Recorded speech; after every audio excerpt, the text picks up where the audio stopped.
How did you start working in the mortgage industry? You know what? So just to give a quick background of where I came from. So my husband and I owned a lottery kiosk inside a Zeller store. And, I was 20 years old and I took, a leap of faith because at that time I didn't know what career path I was going into.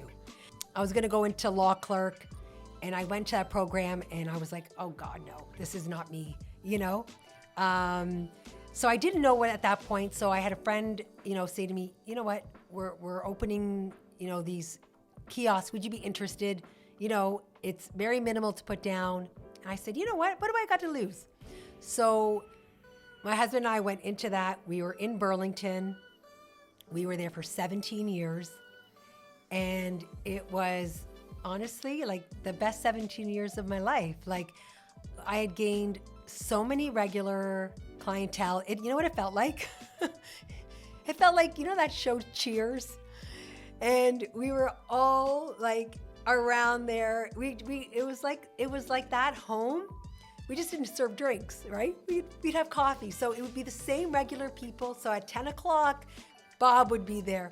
At 11 o'clock, you see around the corner, Bill was coming around. And it was like a little, place where people were just happy, Did we make a ton of money? No, but it was the quality of the people that I met. And, it came to an end. We lasted, we closed in 2012.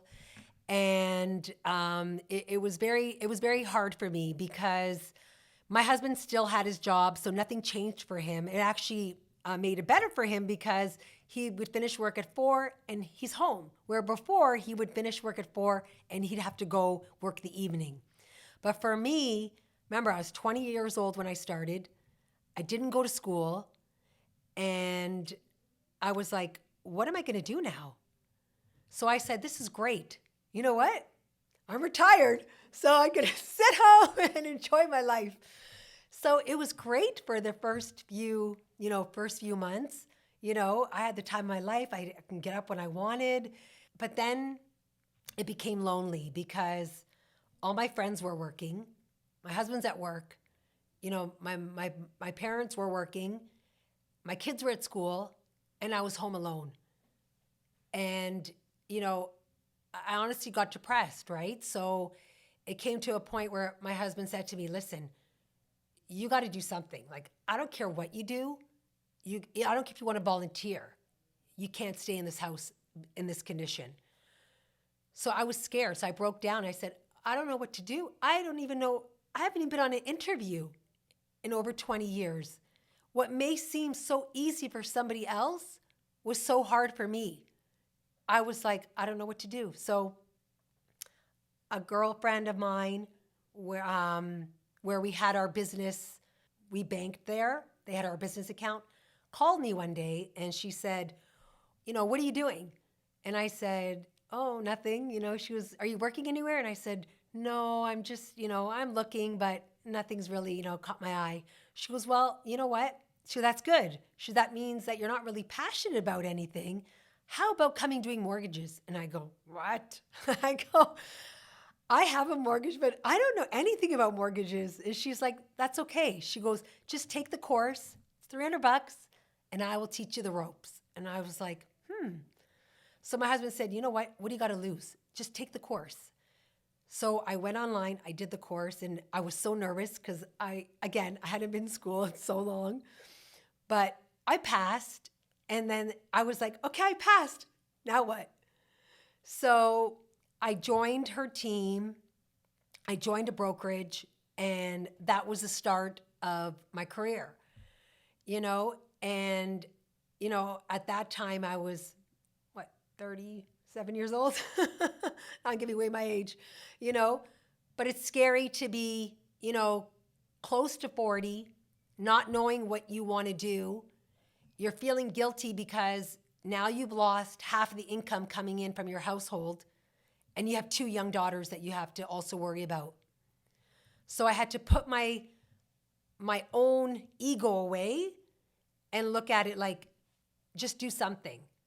So I went and I'm a person that learns, I need to be hands-on.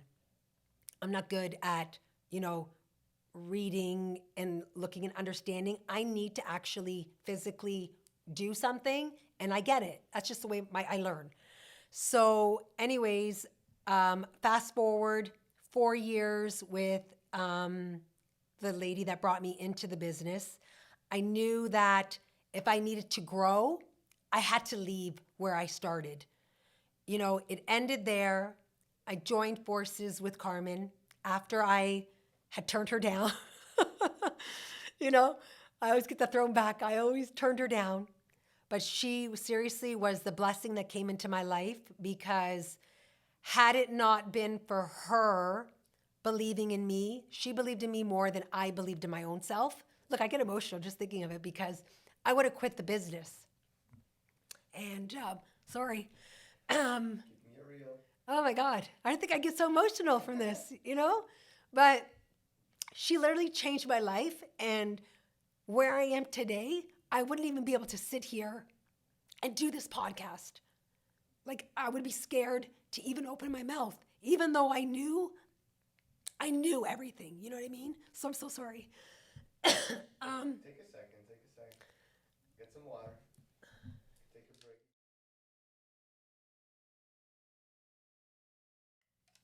I'm sorry, I don't know why I'm so emotional. I didn't want to quit. Quitting is the easy way out.